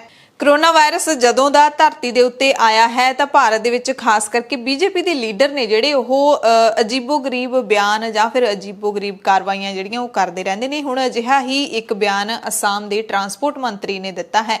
ਬੜੀ ਹੈਰਾਨੀਜਨਕ ਗੱਲ ਇਹਨਾਂ ਨੇ ਕਹੀ ਹੈ। ਕਹਿੰਦੇ ਕਰੋਨਾ ਵਾਇਰਸ ਮਨੁੱਖ ਨੇ ਨਹੀਂ ਬਣਾਇਆ, ਇਹ ਰੱਬ ਦੇ ਕੰਪਿਊਟਰ ਤੋਂ ਧਰਤੀ ਤੇ ਆਇਆ ਹੈ। ਰੱਬ ਦੇ ਕੰਪਿਊਟਰ ਵੱਲੋਂ ਇਹ ਪੈਦਾ ਕੀਤੀ ਗਈ ਬਿਮਾਰੀ ਹੈ। ਟਰਾਂਸਪੋਰਟ ਮੰਤਰੀ ਨੇ ਇਹ ਵੀ ਕਿਹਾ ਕਿ ਇਸ ਮਹਾਮਾਰੀ ਦੇ ਨਾਲ ਕੌਣ ਸੰਕਰਮਿਤ ਹੋਵੇਗਾ, ਕੌਣ ਨਹੀਂ, ਇਸ ਵਾਇਰਸ ਨਾਲ ਕੌਣ ਮਰੇਗਾ ਤੇ ਕੌਣ ਇਸ ਤੋਂ ਬਚੇਗਾ, ਇਹ ਸਾਰੀ ਸੂਚੀ ਹੈ ਜਿਹੜੀ ਉਹ ਰੱਬ ਦੇ ਕੰਪਿਊਟਰ ਦੇ ਵਿੱਚ ਪੂਰੀ ਤਰ੍ਹਾਂ ਦੇ ਨਾਲ ਤਿਆਰ ਹੈ। ਉਸਦੇ ਕੰਪਿਊਟਰ ਦੇ ਵਿੱਚ ਲਿਸਟ ਬਣੀ ਪਈ ਹੈ। ਉਹਦੇ ਵਿੱਚ ਸਾਰਾ ਕੁਝ ਜਿਹੜਾ ਉਹ ਦਰਜ ਕੀਤਾ ਹੋਇਆ ਹੈ ਕਿ ਕਿਹਨੂੰ ਇਹ ਬਿਮਾਰੀ ਲੱਗਣੀ ਹੈ, ਕਿਹੜਾ ਬਚੂਗਾ ਤੇ ਕਿਹੜਾ ਮਰੂਗਾ। ਚੰਦਨ ਮੋਹਨ ਪਟਵਾਰੀ ਇਹਨਾਂ ਦਾ ਨਾਮ ਹੈ, ਚੰਦਰ ਮੋਹਨ ਪਟਵਾਰੀ। ਇਹਨਾਂ ਦੀ ਸੂਬਾ ਸਰਕਾਰ ਦੇ ਵਿੱਚ 3 ਹੋਰ ਵੀ ਅਹਿਮ ਮੰਤਰਾਲੇ ਨੇ। ਟਰਾਂਸਪੋਰਟ ਮੰਤਰੀ ਦੇ ਨਾਲ ਉਦਯੋਗ ਤੇ ਵਣਜ ਮੰਤਰਾਲੇ ਦੀ ਜ਼ਿੰਮੇਵਾਰੀ ਵੀ ਸੰਭਾਲ ਰਹੇ ਨੇ। ਐਸਜੀਪੀਸੀ ਮੈਂਬਰ ਬੀਬੀ ਕਿਰਨਜੋਤ ਕੌਰ ਨੇ ਐਸਜੀਪੀਸੀ ਦੀ ਪ੍ਰਧਾਨ ਬੀਬੀ ਜਗੀਰ ਕੌਰ ਨੂੰ ਚਿੱਠੀ ਲਿਖੀ ਹੈ ਜਿਹੜੀ ਸੋਸ਼ਲ ਮੀਡੀਆ ਤੇ ਕਾਫੀ ਵਾਇਰਲ ਹੋ ਰਹੀ ਹੈ ਤੇ ਲੋਕ ਇਸ ਤੇ ਪ੍ਰਤੀਕਰਮ ਦੇ ਰਹੇ ਨੇ। ਚਿੱਠੀ ਵਿੱਚ ਲਿਖਿਆ ਕਿ ਸਿੱਖ ਅਜਾਇਬ ਘਰ ਦੇ ਵਿੱਚ ਜਿਹੜੇ ਅਮਰੀਕਾ ਦੇ ਵਿੱਚ ਸ਼ਹੀਦ ਹੋਣ ਵਾਲੇ ਪਹਿਲੇ ਸਿੱਖ ਸ਼ੈਰਿਫ ਪੁਲਿਸ ਅਫਸਰ ਸੰਦੀਪ ਸਿੰਘ ਢਾਲੀਵਾਲ ਉਹਨਾਂ ਦੀ ਜਿਹੜੀ ਫੋਟੋ ਲਾਉਣ ਤੁਸੀਂ ਜਾ ਰਹੇ ਹੋ ਉਸ ਤੇ ਮੈਨੂੰ ਇਤਰਾਜ਼ ਹੈ। ਕਿਰਨਜੋਤ ਕੌਰ ਨੇ ਕਿਹਾ ਕਿ ਕੀ ਪਤਿਤ ਸਿੱਖ ਦੀ ਤਸਵੀਰ ਸਿੱਖ ਅਜਾਇਬ ਘਰ ਦੇ ਵਿੱਚ ਲਾਉਣਾ ਜਾਇਜ਼ ਹੈ। ਕਿਰਨਜੋਤ ਕੌਰ ਨੇ ਐਸਜੀਪੀਸੀ ਨੂੰ ਚਿੱਠੀ ਲਿਖ ਕੇ ਕਿਹਾ ਕਿ ਸ਼੍ਰੋਮਣੀ ਕਮੇਟੀ ਨੇ ਬੱਜਰ ਕੁਰਹਿਤ ਕਰਨ ਵਾਲੇ ਸਿੱਖ ਦੀ ਫੋਟੋ ਅਜਾਇਬ ਘਰ ਵਿੱਚ ਲਾਉਣ ਅਤੇ 10 ਲੱਖ ਰੁਪਏ ਦੀ ਯਾਦਗਾਰ ਸਥਾਪਿਤ ਕਰਨ ਲਈ ਜਿਹੜਾ ਦੇਣ ਦਾ ਐਲਾਨ ਕੀਤਾ ਹੈ ਉਹ ਬਿਲਕੁਲ ਸਿਧਾਂਤਹੀਣ ਫੈਸਲਾ ਹੈ। ਕਿਰਨਜੋਤ ਕੌਰ ਨੇ ਕਿਹਾ ਕਿ ਸੰਦੀਪ ਸਿੰਘ ਢਾਲੀਵਾਲ ਦੇ ਅਮਰੀਕੀ ਪੁਲਿਸ ਵਰਦੀ ਵਿੱਚ ਦਸਤਾਰ ਸ਼ਾਮਿਲ ਕਰਾਉਣ ਦੇ ਉਦਮ ਦੀ ਤਾਂ ਮੈਂ ਦਿਲੋਂ ਸ਼ਲਾਘਾ ਕਰਦੀ ਹਾਂ, ਪਰ ਆਪਣੀ ਮਰਜ਼ੀ ਨਾਲ ਉਸਤਰੇ ਜਾਂ ਕੈਂਚੀ ਦੇ ਨਾਲ ਕੇਸਾਂ ਦੀ ਬੇਅਦਬੀ ਕਰਨ ਵਾਲਾ ਸਿੱਖਾਂ ਦਾ ਪ੍ਰੇਰਣਾ ਸਰੋਤ ਕਿਵੇਂ ਹੋ ਸਕਦਾ ਹੈ। ਪਤਿਤ ਸਿੱਖਾਂ ਨੂੰ ਤਾਂ ਸ਼੍ਰੀ ਅਕਾਲ ਤਖਤ ਸਾਹਿਬ ਤੋਂ ਸਿਰੋਪਾਓ ਦੇਣ ਦੀ ਵੀ ਪ੍ਰਵਾਨਗੀ ਨਹੀਂ ਹੈ। ਅਸੀਂ ਸਮਝਦੇ ਹਾਂ ਕਿ ਉਹਨਾਂ ਨੇ ਇੱਕ ਵੱਡੀ ਡਿਊਟੀ ਨਿਭਾਈ ਹੈ, ਪਰ ਇੱਥੇ ਉਹਨਾਂ ਦੀ ਤਸਵੀਰ ਸੁਸ਼ੋਭਿਤ ਨਹੀਂ ਕੀਤੀ ਜਾ ਸਕਦੀ। ਤੇ ਉਸ ਤੋਂ ਬਾਅਦ ਬਹੁਤ ਸਾਰੇ ਜਿਹੜੇ ਸਿੱਖ ਨੇ ਇਸ ਮੰਗ ਦੇ ਉੱਤੇ ਇਤਰਾਜ਼ ਕਰ ਰਹੇ ਨੇ ਕਿ ਉੱਥੇ ਤਾਂ ਕੁਝ ਅਜਿਹੇ ਸਿੱਖਾਂ ਦੀਆਂ ਵੀ ਤਸਵੀਰਾਂ ਲੱਗੀਆਂ ਹੋਈਆਂ ਨੇ ਜਿਨ੍ਹਾਂ ਦੇ ਕਿਰਦਾਰ ਕਾਫੀ ਦਾਗੀ ਨੇ। ਉਹਨਾਂ ਦੇ ਬਾਰੇ ਤੁਸੀਂ ਕੀ ਕਹੋਗੇ? ਸੋ ਕਿਰਨਜੋਤ ਕੌਰ ਦੇ ਇਸ ਮੰਗ ਦੇ ਨਾਲ ਕੁਝ ਲੋਕ ਸਹਿਮਤ ਵੀ ਨੇ ਤੇ ਕੁਝ ਅਸਹਿਮਤ ਵੀ ਨੇ। ਸਿੱਖਿਆ ਵਿਭਾਗ ਪੰਜਾਬ ਦੇ ਵੱਲੋਂ ਜਿਹੜੀਆਂ 8393 ਪ੍ਰੀ ਪ੍ਰਾਇਮਰੀ ਅਧਿਆਪਕਾਂ ਦੀਆਂ ਭਰਤੀਆਂ ਵਾਲਾ ਇਸ਼ਤਿਹਾਰ ਰੱਦ ਕਰਨ ਦਾ ਫੈਸਲਾ ਲਿਆ ਗਿਆ ਹੈ, ਉਸ ਤੋਂ ਨਾਰਾਜ਼ ਨੌਜਵਾਨ ਹੁਣ ਸੜਕਾਂ ਤੇ ਉਤਰ ਆਏ ਨੇ। ਅਧਿਆਪਕਾਂ ਦੀ ਭਰਤੀ ਲਈ ਅਪਲਾਈ ਕਰਨ ਵਾਲੇ ਲੜਕੇ ਲੜਕੀਆਂ ਨੇ ਮੋਹਾਲੀ ਦੇ ਵਿੱਚ ਸਿੱਖਿਆ ਭਵਨ ਦੇ ਬਾਹਰ ਪ੍ਰਦਰਸ਼ਨ ਕੀਤਾ। ਇਸ ਤੋਂ ਪਹਿਲਾਂ ਸਾਰੇ ਪ੍ਰਦਰਸ਼ਨਕਾਰੀ ਮੋਹਾਲੀ ਦੇ ਫੇਸ 8 ਸਥਿਤ ਇਤਿਹਾਸਿਕ ਗੁਰਦੁਆਰਾ ਰਾਮ ਸਾਹਿਬ ਇਕੱਠੇ ਹੋਏ ਤੇ ਉੱਥੋਂ ਪੈਦਲ ਰੋਸ ਮਾਰਚ ਕਰਦੇ ਹੋਏ ਸਿੱਖਿਆ ਵਿਭਾਗ ਦੇ ਸਕੱਤਰ ਕ੍ਰਿਸ਼ਨ ਕੁਮਾਰ ਦੇ ਦਫ਼ਤਰ ਪਹੁੰਚੇ, ਪਰ ਉੱਥੇ ਤਾਇਨਾਤ ਪੁਲਿਸ ਨੇ ਉਹਨਾਂ ਨੂੰ ਸਿੱਖਿਆ ਵਿਭਾਗ ਦੇ ਮੁੱਖ ਗੇਟ ਦੇ ਅੰਦਰ ਜਾਣ ਨਹੀਂ ਦਿੱਤਾ, ਜਿਸ ਕਰਕੇ ਉਹ ਬਾਹਰ ਹੀ ਧਰਨਾ ਲਾ ਕੇ ਬਹਿ ਗਏ। ਇਸ ਮੌਕੇ ਇਹਨਾਂ ਦੀ ਮੰਗ ਹੈ ਕਿ ਜਿਹੜੀ ਰੋਕ ਲਾਈ ਗਈ ਹੈ ਭਰਤੀ ਦੇ ਉੱਤੇ, ਇਸ ਰੋਕ ਨੂੰ ਬਹਾਲ ਕੀਤਾ ਜਾਵੇ। ਅਸੀਂ ਫੀਸਾਂ ਭਰ ਚੁੱਕੇ ਹਾਂ, ਅਸੀਂ ਇਸ ਦੇ ਲਈ ਅਪਲਾਈ ਕਰ ਚੁੱਕੇ ਹਾਂ। 8393 ਅਸਾਮੀਆਂ ਦੇ ਲਈ 80,000 ਤੋਂ ਵੱਧ ਨੌਜਵਾਨ ਲੜਕੇ ਲੜਕੀਆਂ ਨੇ ਅਪਲਾਈ ਕੀਤਾ। ਕਹਿੰਦੇ ਸਾਨੂੰ ਫੀਸਾਂ ਵਾਪਸ ਨਹੀਂ ਚਾਹੀਦੀਆਂ, ਸਾਨੂੰ ਚਾਹੀਦਾ ਹੈ ਕਿ ਸਾਡਾ ਪੇਪਰ ਲਿਆ ਜਾਵੇ। ਇਹ ਜਿਹੜੀਆਂ ਭਰਤੀਆਂ ਤੇ ਰੋਕ ਲਾਈ ਹੈ ਇਸ ਨੂੰ ਬਹਾਲ ਕੀਤਾ ਜਾਵੇ। ਹਾਲਾਂਕਿ ਜਿਹੜੇ ਸਿੱਖਿਆ ਭਵਨ ਦੇ ਬਾਹਰ ਧਰਨਾ ਲਾ ਕੇ ਬੈਠੇ ਬੇਰੁਜ਼ਗਾਰ ਅਧਿਆਪਕ ਨੇ ਉਹਨਾਂ ਨੇ ਇਸ ਤੇ ਸੰਤੁਸ਼ਟੀ ਜ਼ਾਹਿਰ ਕੀਤੀ ਸੀ ਕਿ ਸਰਕਾਰ ਹੁਣ ਨਵੀਆਂ ਸ਼ਰਤਾਂ ਦੇ ਨਾਲ ਇਹ ਭਰਤੀਆਂ ਦਾ ਐਲਾਨ ਕਰੇਗੀ। 올림픽ਸ ਦੇ ਵਿੱਚ ਭਾਰਤ ਵੱਲੋਂ ਜੈਵਲਿਨ ਥਰੋ ਦੇ ਵਿੱਚ 골ਡ ਮੈਡਲ ਜਿੱਤਣ ਵਾਲੇ ਖਿਡਾਰੀ ਨੀਰਜ ਚੋਪੜਾ ਬੜੇ ਪਰੇਸ਼ਾਨ ਨੇ। ਸੋਸ਼ਲ ਮੀਡੀਆ ਤੇ ਜੋ ਚਰਚਾ ਚੱਲ ਰਹੀ ਹੈ ਉਸ ਤੋਂ ਨੀਰਜ ਚੋਪੜਾ ਨੇ ਲਿਖਿਆ, ਮੇਰੀ ਸਭ ਨੂੰ ਬੇਨਤੀ ਹੈ, ਮੇਰੀਆਂ ਟਿੱਪਣੀਆਂ ਨੂੰ ਤੁਸੀਂ ਆਪਣੇ ਗੰਦੇ ਏਜੰਡੇ ਨੂੰ ਅੱਗੇ ਵਧਾਉਣ ਦਾ ਜ਼ਰੀਆ ਨਾ ਬਣਾਓ। ਖੇਡਾਂ ਸਾਨੂੰ ਸਾਰਿਆਂ ਨੂੰ ਇਕੱਠੇ ਹੋ ਕੇ ਰਹਿਣਾ ਸਿਖਾਉਂਦੀਆਂ ਨੇ। ਕਮੈਂਟ ਕਰਨ ਤੋਂ ਪਹਿਲਾਂ ਖੇਡ ਦੇ ਨਿਯਮਾਂ ਨੂੰ ਜਾਣਨਾ ਜ਼ਰੂਰੀ ਹੁੰਦਾ ਹੈ। ਉਹਨਾਂ ਟਵਿੱਟਰ ਦੇ ਉੱਤੇ ਵੀਡੀਓ ਸਾਂਝਾ ਕਰਦਿਆਂ ਅਪੀਲ ਕੀਤੀ ਹੈ ਕਿ ਮੈਂ ਇੱਕ ਇੰਟਰਵਿਊ ਦੇ ਵਿੱਚ ਕਿਹਾ ਸੀ ਕਿ ਮੈਂ ਜੈਵਲਿਨ ਸੁੱਟਣ ਤੋਂ ਪਹਿਲਾਂ ਪਾਕਿਸਤਾਨੀ ਖਿਡਾਰੀ ਅਰਸ਼ਦ ਨਦੀਮ ਤੋਂ ਜੈਵਲਿਨ ਲਈ ਤੇ ਤੁਸੀਂ ਉਸ ਦਾ ਵੱਡਾ ਮੁੱਦਾ ਬਣਾ ਦਿੱਤਾ, ਪਰ ਇਹ ਬਹੁਤ ਹੀ ਛੋਟੀ ਗੱਲ ਹੈ, ਸਧਾਰਨ ਗੱਲ ਹੈ ਕਿ ਜੋ ਵੀ ਸਾਡੀ ਨਿੱਜੀ ਜੈਵਲਿਨ ਹੁੰਦੀ ਹੈ ਅਸੀਂ ਉੱਥੇ ਰੱਖਦੇ ਹਾਂ, ਉਸ ਨੂੰ ਅਸੀਂ ਸਾਰੇ ਖਿਡਾਰੀ ਵਰਤ ਸਕਦੇ ਹਾਂ। ਇਹ ਨਿਯਮ ਨੇ, ਇਹ ਬਿਲਕੁਲ ਗਲਤ ਨਹੀਂ ਹੈ ਕਿ ਉਹ ਮੇਰੀ ਜੈਵਲਿਨ ਲੈ ਕੇ ਪ੍ਰੈਕਟਿਸ ਕਰ ਰਿਹਾ ਸੀ, ਅਜਿਹਾ ਕੁਝ ਵੀ ਨਹੀਂ ਹੈ ਤੇ ਇਹਦੇ ਵਿੱਚ ਕੁਝ ਵੀ ਗਲਤ ਨਹੀਂ ਹੈ ਕਿ ਮੈਂ ਆਪਣੀ ਥਰੋ ਲਈ ਉਸ ਤੋਂ ਜੈਵਲਿਨ ਮੰਗੀ, ਜਾਂ ਇਹ ਵੀ ਕੋਈ ਵੱਡੀ ਗੱਲ ਨਹੀਂ ਹੈ ਕਿ ਉਸਨੇ ਆਪਣੀ ਥਰੋ ਦੇ ਲਈ ਮੇਰੇ ਤੋਂ ਜੈਵਲਿਨ ਮੰਗੀ। ਤੇ ਹੁਣ ਮੈਨੂੰ ਇਸ ਗੱਲ ਦਾ ਬਹੁਤ ਦੁੱਖ ਹੈ ਕਿ ਮੇਰਾ ਸਹਾਰਾ ਲੈ ਕੇ ਤੁਸੀਂ ਇੰਨਾ ਵੱਡਾ ਮੁੱਦਾ ਚੱਕ ਰਹੇ ਹੋ। ਕਿਰਪਾ ਕਰਕੇ ਗੰਦਾ ਏਜੰਡਾ ਨਾ ਬਣਾਓ। ਅਫਗਾਨਿਸਤਾਨ ਦੀਆਂ ਅਪਡੇਟਸ ਤੁਹਾਨੂੰ ਦੱਸ ਦਿੰਦੇ ਹਾਂ। ਅਫਗਾਨਿਸਤਾਨ ਦੇ ਕਾਬੁਲ ਹਵਾਈ ਅੱਡੇ ਤੇ ਹੋਏ ਬੰਬ ਧਮਾਕਿਆਂ ਦੇ ਵਿੱਚ 105 ਤੋਂ ਵੀ ਵੱਧ ਲੋਕਾਂ ਦੀ ਜਾਨ ਚਲੀ ਗਈ ਹੈ। 250 ਦੇ ਕਰੀਬ ਲੋਕ ਜ਼ਖਮੀ ਦੱਸੇ ਜਾ ਰਹੇ ਨੇ। ਸ਼ਹਿਰ ਦੇ ਹਵਾਈ ਅੱਡੇ ਤੇ 2 ਵਿਸਫੋਟਾਂ ਤੋਂ ਬਾਅਦ ਚਾਰੇ ਪਾਸੇ ਤਬਾਹੀ ਦਾ ਮੰਜ਼ਰ ਹੈ। ਸ਼ਹਿਰ ਦੇ ਹਸਪਤਾਲ ਭਰੇ ਪਏ ਨੇ, ਦਵਾਈਆਂ ਦੀ ਕਮੀ ਹੈ ਜਿਹੜੀ ਉਹ ਵੀ ਹੋਣ ਲੱਗੀ ਹੈ। ਕਾਬੁਲ ਹਵਾਈ ਅੱਡੇ ਦਾ ਜੇ ਤੁਸੀਂ ਹਾਲਾਤ ਤਸਵੀਰਾਂ ਦੇਖ ਲਓ ਜਿਹੜੀਆਂ ਕਿ ਅਸੀਂ ਤੁਹਾਨੂੰ ਦਿਖਾ ਨਹੀਂ ਸਕਦੇ, ਬਹੁਤ ਹੀ ਦਰਦਨਾਕ ਤਸਵੀਰਾਂ ਨੇ। ਚਾਰੇ ਪਾਸੇ ਖੂਨ ਹੀ ਖੂਨ ਹੈ। ਲੋਕਾਂ ਦੇ ਸਿਰਫ ਕੱਪੜੇ ਨੇ ਜਿਹੜੇ ਉਹ ਦਿਖਾਈ ਦੇ ਰਹੇ ਨੇ, ਬਾਕੀ ਉਹਨਾਂ ਦੇ ਜਿਹੜੇ ਚੀਥੜੇ ਉੱਡ ਗਏ ਨੇ। ਇੰਨੇ ਜ਼ਬਰਦਸਤ ਜਿਹੜੇ ਹਮਲੇ ਨੇ ਉਹ ਕਾਬੁਲ ਹਵਾਈ ਅੱਡੇ ਤੇ ਕੀਤੇ ਗਏ ਨੇ। ਹਵਾਈ ਅੱਡੇ ਤੇ ਲੋਕਾਂ ਨੂੰ ਕੱਢਣ ਦਾ ਕੰਮ ਵੀ ਲਗਾਤਾਰ ਜਾਰੀ ਹੈ। ਹਾਲਾਂਕਿ ਕਾਬੁਲ ਹਵਾਈ ਅੱਡੇ ਤੇ ਲੋਕਾਂ ਨੂੰ ਕੱਢਣ ਦੀਆਂ ਕੋਸ਼ਿਸ਼ਾਂ ਦਰਮਿਆਨ ਜਿਹੜੀਆਂ ਫਲਾਈਟਾਂ ਨੇ ਉਹ ਮੁੜ ਤੋਂ ਸ਼ੁਰੂ ਹੋ ਚੁੱਕੀਆਂ ਨੇ। ਲੋਕ ਜਹਾਜ਼ ਦੇ ਵਿੱਚ ਚੜ੍ਹਦੇ ਵੀ ਦੇਖੇ ਜਾ ਰਹੇ ਨੇ, ਜਦਕਿ ਇੱਕ ਜਹਾਜ਼ ਉਡਾਣ ਭਰਦਾ ਵੀ ਦੇਖਿਆ ਜਾ ਰਿਹਾ ਹੈ। ਰॉयटर्स ਦੀ ਖਬਰ ਦੇ ਮੁਤਾਬਿਕ, ਉਹਨਾਂ ਦੀਆਂ ਤਸਵੀਰਾਂ ਦੇ ਮੁਤਾਬਿਕ, ਇੱਕ ਨੇਟੋ ਕੂਟਨੀਤਿਕ ਨੇ ਕਿਹਾ ਸੀ ਕਿ ਵਿਦੇਸ਼ੀ ਤਾਕਤਾਂ ਆਪਣੇ ਨਾਗਰਿਕਾਂ ਅਤੇ ਅੰਬੈਸੀ ਕਰਮਚਾਰੀਆਂ ਨੂੰ 30 ਅਗਸਤ ਤੱਕ ਕੱਢਣ ਦਾ ਟੀਚਾ ਰੱਖ ਰਹੀਆਂ ਨੇ, ਪਰ ਜਦੋਂ ਆ 2 ਧਮਾਕੇ ਹੋਏ ਨੇ ਥੋੜਾ ਜਿਹਾ ਕੰਮ ਦੇ ਵਿੱਚ ਵਿਘਨ ਜ਼ਰੂਰ ਪਿਆ ਹੈ। ਇਸੇ ਦਰਮਿਆਨ ਅਮਰੀਕਾ ਨੂੰ ਆਲੋਚਨਾ ਦਾ ਕਾਫੀ ਸਾਹਮਣਾ ਕਰਨਾ ਪੈ ਰਿਹਾ ਹੈ। ਹਾਲਾਤ ਇੱਥੇ ਲਗਾਤਾਰ ਚਿੰਤਾਜਨਕ ਹੋ ਰਹੇ ਨੇ ਤੇ ਅਫਗਾਨਿਸਤਾਨ ਦੀ ਰਾਜਧਾਨੀ ਦੇ ਵਿੱਚ ਇਹ 2 ਬੰਬ ਧਮਾਕੇ ISIS ਯਾਨੀ ਕਿ ਇਸਲਾਮਿਕ ਸਟੇਟ ਦੇ ਲੜਾਕਿਆਂ ਦੇ ਵੱਲੋਂ ਕੀਤੇ ਗਏ ਨੇ, ਜਿਹਦੇ ਵਿੱਚ 105 ਲੋਕਾਂ ਤੋਂ ਵੱਧ ਲੋਕਾਂ ਦੀ ਮੌਤ ਦੀ ਖਬਰ ਹੈ ਤੇ ਇਹਦੇ ਵਿੱਚ ਅਮਰੀਕੀ ਫੌਜ ਦੇ ਜਿਹੜੇ 13 ਜਵਾਨ ਵੀ ਮਾਰੇ ਗਏ ਨੇ। ਇਹ ਹਵਾਈ ਅੱਡਾ ਹਾਲ ਦੀ ਘੜੀ ਅਮਰੀਕੀ ਫੌਜ ਦੇ ਕਬਜ਼ੇ ਹੇਠ ਹੈ, ਜਿੱਥੇ ਜਿਹੜੇ ਸਥਾਨਕ ਲੋਕ ਤਾਲਿਬਾਨ ਦੇ ਡਰ ਕਾਰਨ ਅਫਗਾਨਿਸਤਾਨ ਛੱਡ ਕੇ ਕਿਸੇ ਹੋਰ ਮੁਲਕ ਜਾਣਾ ਚਾਹੁੰਦੇ ਨੇ, ਉਹਨਾਂ ਦੀ ਸਹੂਲਤ ਦੇ ਲਈ ਅਮਰੀਕਾ ਦੇ ਰਾਸ਼ਟਰਪਤੀ ਪ੍ਰਸ਼ਾਸਨ ਨੇ ਕਾਬੁਲ ਦੇ ਹਵਾਈ ਅੱਡੇ ਤੇ ਆਪਣਾ ਕਬਜ਼ਾ ਹਾਲੇ ਤੱਕ ਰੱਖਿਆ ਹੋਇਆ ਹੈ। ਇਸ ਬੰਬ ਧਮਾਕੇ ਤੋਂ ਬਾਅਦ, ਵੱਡੇ ਹਮਲੇ ਤੋਂ ਬਾਅਦ ਅਮਰੀਕਾ ਦੇ ਰਾਸ਼ਟਰਪਤੀ ਜੋ ਬਾਈਡਨ ਨੇ ਕਾਬੁਲ ਹਵਾਈ ਅੱਡੇ ਦੇ ਹਮਲਾਵਰਾਂ ਨੂੰ ਚੇਤਾਵਨੀ ਦਿੱਤੀ ਹੈ ਕਿ ਅਸੀਂ ਤੁਹਾਨੂੰ ਮਾਰ ਮੁਕਾਵਾਂਗੇ, ਅਸੀਂ ਮਾਫ ਨਹੀਂ ਕਰਾਂਗੇ, ਅਸੀਂ ਭੁੱਲਾਂਗੇ ਵੀ ਨਹੀਂ, ਅਸੀਂ ਤੁਹਾਡੇ ਤੋਂ ਹਰ ਕੀਮਤ ਵਸੂਲਾਂਗੇ। ਰਾਸ਼ਟਰਪਤੀ ਨੇ ਇਸ਼ਾਰਾ ਕੀਤਾ ਕਿ ਸੰਭਾਵੀ ਤੌਰ ਤੇ ਹਮਲਾਵਰ ਤਾਲਿਬਾਨ ਵੱਲੋਂ ਰਿਹਾ ਕੀਤੇ ਗਏ ਕੈਦੀਆਂ ਵਿੱਚੋਂ ਹੋ ਸਕਦੇ ਨੇ।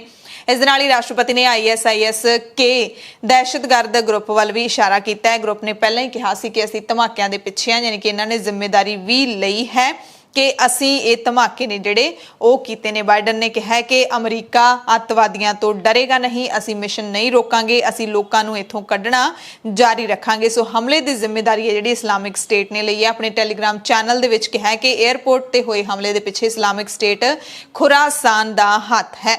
ਅਮਰੀਕਾ, ਆਸਟ੍ਰੇਲੀਆ, ਇੰਗਲੈਂਡ ਦੀਆਂ ਖੁਫੀਆ ਏਜੰਸੀਆਂ ਨੇ ਪਹਿਲਾਂ ਹੀ ਕਾਬੁਲ 에ਅਰਪੋਰਟ ਦੇ ਉੱਤੇ ਅੱਤਵਾਦੀ ਹਮਲੇ ਦੀ ਸੰਭਾਵਨਾ ਪ੍ਰਗਟਾਈ ਸੀ ਅਤੇ ਆਪਣੇ ਨਾਗਰਿਕਾਂ ਨੂੰ ਕਾਬੁਲ ਹਵਾਈ ਅੱਡੇ ਤੋਂ ਦੂਰ ਰਹਿਣ ਦੀ ਚੇਤਾਵਨੀ ਦਿੱਤੀ ਸੀ। ਅਮਰੀਕੀ ਅਧਿਕਾਰੀਆਂ ਨੇ ਦੱਸਿਆ ਕਿ ਕਾਬੁਲ ਹਵਾਈ ਅੱਡੇ ਦੇ ਐਬੇ ਗੇਟ ਦੇ ਬਾਹਰ ਇੱਕ ਆਤਮਘਾਤੀ ਹਮਲਾਵਰ ਨੇ ਇਸ ਘਟਨਾ ਨੂੰ ਅੰਜਾਮ ਦਿੱਤਾ।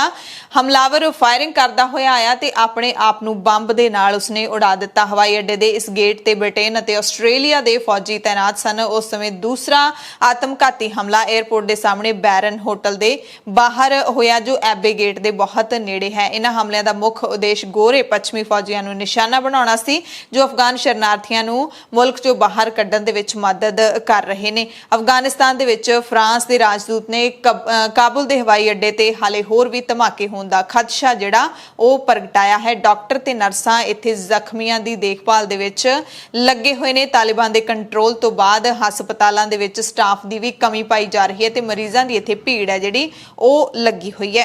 ਤੇ ਅਫਗਾਨਿਸਤਾਨ ਦਾ ਕੰਟਰੋਲ ਆਪਣੇ ਹੱਥਾਂ ਵਿੱਚ ਲੈਣ ਵਾਲੇ ਤਾਲਿਬਾਨ ਨੇ ਭਾਰਤ ਦੇ ਪ੍ਰਧਾਨ ਮੰਤਰੀ ਨਰਿੰਦਰ ਮੋਦੀ ਦੇ ਬਿਆਨ ਤੇ ਸਖਤ ਇਤਰਾਜ਼ ਜਤਾਇਆ ਹੈ। ਰੇਡੀਓ ਪਾਕਿਸਤਾਨ ਨੂੰ ਦਿੱਤੇ ਗਏ ਇੰਟਰਵਿਊ ਦੇ ਵਿੱਚ ਤਾਲਿਬਾਨ ਦੇ ਸੀਨੀਅਰ ਲੀਡਰ ਸ਼ਹਾਬੂਦੀਨ ਦਿਲਾਵਰ ਨੇ ਕਿਹਾ ਕਿ ਭਾਰਤ ਨੂੰ ਛੇਤੀ ਪਤਾ ਲੱਗ ਜਾਏਗਾ ਕਿ ਤਾਲਿਬਾਨ ਆਪਣੀ ਸਰਕਾਰ ਕਿਵੇਂ ਚੰਗੇ ਢੰਗ ਨਾਲ ਚਲਾ ਸਕਦੇ ਨੇ। ਭਾਰਤ ਨੂੰ ਚੇਤਾਵਨੀ ਵੀ ਦਿੱਤੀ ਹੈ ਕਿ ਉਹ ਅਫਗਾਨਿਸਤਾਨ ਦੇ ਅੰਦਰੂਨੀ ਮਾਮਲਿਆਂ ਦੇ ਵਿੱਚ ਦਖਲ ਨਾ ਦੇਵੇ। ਇਸੇ ਦਰਮਿਆਨ ਤਾਲਿਬਾਨ ਨੇ ਸਲਾਹ ਦਿੱਤੀ ਹੈ ਕਸ਼ਮੀਰ ਦੇ ਬਾਰੇ ਭਾਰਤ ਤੇ ਪਾਕਿਸਤਾਨ ਨੂੰ ਇਕੱਠੇ ਬਹਿ ਕੇ ਮਸਲਾ ਹੱਲ ਕਰਨਾ ਚਾਹੀਦਾ ਹੈ ਕਿਉਂਕਿ ਦੋਵੇਂ ਗੁਆਂਢੀ ਨੇ ਤੇ ਉਹਨਾਂ ਦੇ ਹਿੱਤ ਇੱਕ ਦੂਸਰੇ ਨਾਲ ਜੁੜੇ ਹੋਏ ਨੇ। ਪਾਕਿਸਤਾਨ ਟੀਵੀ ਦੇ ਨਾਲ ਗੱਲਬਾਤ ਕਰਦਿਆਂ ਹੋਇਆਂ ਤਾਲਿਬਾਨ ਦੇ ਬੁਲਾਰੇ ਜ਼ਬੀਹੁੱਲਾ ਮੁਜਾਹਿਦ ਨੇ ਕਿਹਾ ਕਿ ਜੰਮੂ ਕਸ਼ਮੀਰ ਬਾਰੇ ਭਾਰਤ ਨੂੰ ਵਿਵਾਦਿਤ ਇਲਾਕੇ ਪ੍ਰਤੀ ਸਕਾਰਾਤਮਕ ਰਵੱਈਆ ਰੱਖਣ ਦੀ ਲੋੜ ਹੈ। ਤਾਲਿਬਾਨ ਭਾਰਤ ਸਮੇਤ ਸਾਰੇ ਮੁਲਕਾਂ ਨਾਲ ਚੰਗੇ ਸੰਬੰਧ ਚਾਹੁੰਦਾ ਹੈ ਪਰ ਭਾਰਤ ਆਪਣੇ ਅੰਦਰੂਨੀ ਮਾਮਲਿਆਂ ਦੇ ਤੱਕ ਹੀ ਸੀਮਿਤ ਰਹੇ, ਸਾਡੇ ਵਿੱਚ ਦਖਲ ਨਾ ਦੇਵੇ। ਅਫਗਾਨਿਸਤਾਨ ਤੋਂ ਜਿਹੜਾ ਕਾਬੁਲ 에ਅਰਪੋਰਟ ਹੈ ਉੱਥੋਂ ਸਾਰੇ ਮੁਲਕਾਂ ਦੇ ਲੋਕ ਨੇ ਜਿਹੜੇ ਆਪੋ ਆਪਣੇ ਮੁਲਕ ਦੇ ਵਿੱਚ ਪਹੁੰਚ ਰਹੇ ਨੇ ਤੇ 390 ਜਣੇ ਦੱਖਣੀ ਕੋਰੀਆ ਦੀ ਰਾਜਧਾਨੀ ਸਿਓਲ ਵੀ ਪਹੁੰਚੇ। ਇਹਨਾਂ ਦੇ ਵਿੱਚ ਮੈਡੀਕਲ ਕਰਮੀ, ਵੋਕੇਸ਼ਨਲ ਟ੍ਰੇਨਰ ਤੇ ਦੁਭਾਸ਼ੀਏ ਸ਼ਾਮਲ ਸਨ ਜਿਨ੍ਹਾਂ ਨੇ ਅਫਗਾਨਿਸਤਾਨ ਦੇ ਵਿੱਚ ਕੋਰੀਆ ਦੀ ਐਮਬੈਸੀ ਦੇ ਨਾਲ ਕੰਮ ਕੀਤਾ ਸੀ ਤੇ ਅਫਗਾਨਿਸਤਾਨ ਤੋਂ ਸਿਓਲ ਪਹੁੰਚੇ ਬੱਚਿਆਂ ਨੂੰ ਸਵਾਗਤ ਦੇ ਵਿੱਚ ਟੈਡੀ ਬੀਅਰ ਇੱਥੇ ਦਿੱਤੇ ਗਏ। ਅਫਗਾਨਿਸਤਾਨ ਤੋਂ ਸਿਓਲ ਪਹੁੰਚਣ ਵਾਲੇ ਲੋਕਾਂ ਨੂੰ ਰਿਫਿਊਜੀ ਦੀ ਬਜਾਏ ਖਾਸ ਗੁਣਵੱਤਾ ਵਾਲੇ ਲੋਕ ਕਿਹਾ ਜਾ ਰਿਹਾ ਹੈ, ਚਾਹੇ ਮੀਡੀਆ ਹੋਵੇ ਜਾਂ ਫਿਰ ਸਰਕਾਰੀ ਪੋਸਟਰ ਹੋਣ ਤੇ ਜਿੰਨੇ ਵੀ ਉੱਥੇ ਲੋਕ ਨੇ ਉਹ ਕੋਈ ਵੀ ਰਿਫਿਊਜੀ ਨਹੀਂ ਕਹਿ ਰਿਹਾ। ਇਹਨਾਂ ਸਾਰਿਆਂ ਨੂੰ ਥੋੜੇ ਸਮੇਂ ਦੇ ਵੀਜ਼ੇ ਦਿੱਤੇ ਗਏ ਨੇ ਤੇ ਇੰਜ ਕਹਿਣਾ ਉਹਨਾਂ ਨੂੰ ਰਿਫਿਊਜੀਆਂ ਵਜੋਂ ਮਾਨਤਾ ਦੇਣ ਦੇ ਤੁੱਲ ਹੈ, ਇਹ ਕਹਿਣਾ ਹੈ ਉੱਥੋਂ ਦੇ ਮਾਹਿਰਾਂ ਦਾ। ਦੱਖਣੀ ਕੋਰੀਆ ਦੇ ਰਾਹਾਂ ਦੇ ਵਿੱਚ ਅਫਗਾਨ ਦਾ ਦੁੱਖ ਵੰਡਾਉਣ ਦੇ ਬੈਨਰ ਵੀ ਲਾਏ ਗਏ ਨੇ ਕਿ ਅਸੀਂ ਤੁਹਾਡੇ ਦਰਦ ਨੂੰ ਸਮਝਦੇ ਹਾਂ, ਤੁਹਾਡਾ ਇੱਥੇ ਪਹੁੰਚਣ ਤੇ ਸਵਾਗਤ ਹੈ।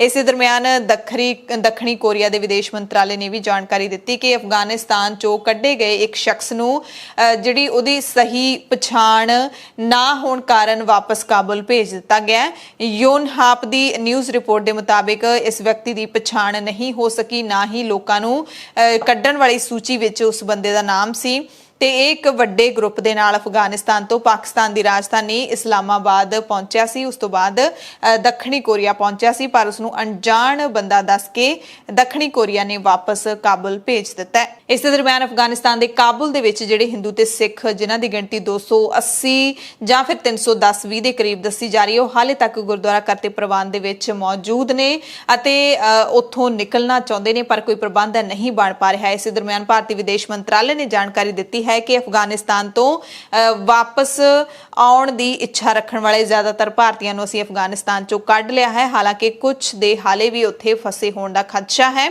ਵਿਦੇਸ਼ ਮੰਤਰਾਲੇ ਦੇ ਬੁਲਾਰੇ ਅਰਿੰਦਮ ਬਾਗਚੀ ਨੇ ਕਿਹਾ ਕਿ ਸਾਡਾ ਅਨੁਮਾਨ ਹੈ ਕਿ ਉੱਥੋਂ ਵਾਪਸ ਪਰਤਣ ਦੀ ਇੱਛਾ ਰੱਖਣ ਵਾਲੇ ਜ਼ਿਆਦਾਤਰ ਭਾਰਤੀਆਂ ਨੂੰ ਅਸੀਂ ਕੱਢ ਲਿਆਏ ਹਾਂ, ਕੁਝ ਹੋਰ ਉੱਥੇ ਹੋ ਸਕਦੇ ਨੇ ਪਰ ਸਾਡੇ ਕੋਲ ਜਿਹੜੀ ਇੱਕ ਸਟੀਕ ਜਾਣਕਾਰੀ ਨਹੀਂ ਹੈ। ਆਖਰੀ ਉਡਾਣ ਵਿੱਚ ਕਰੀਬ 40 ਲੋਕ ਸੀ ਤੇ ਅਸੀਂ ਅਜਿਹੀਆਂ ਖਬਰਾਂ ਸੁਣ ਰਹੇ ਸੀ ਕਿ ਅਫਗਾਨ ਨਾਗਰਿਕਾਂ ਨੂੰ ਹਵਾਈ ਅੱਡੇ ਤੱਕ ਪਹੁੰਚਣ ਵਿੱਚ ਦਿੱਕਤ ਹੋ ਰਹੀ ਹੈ। ਅਸੀਂ ਜਾਣਦੇ ਹਾਂ ਕਿ ਅਫਗਾਨੀ ਸਿੱਖ ਅਤੇ ਹਿੰਦੂਆਂ ਸਮੇਤ ਕੁਝ ਅਫਗਾਨੀ ਨਾਗਰਿਕ 25 ਅਗਸਤ ਨੂੰ ਹਵਾਈ ਅੱਡੇ ਤੇ ਨਹੀਂ ਪਹੁੰਚ ਸਕੇ ਤੇ ਸਾਨੂੰ ਉਹਨਾਂ ਤੋਂ ਬਿਨਾਂ ਹੀ ਆਉਣਾ ਪਿਆ।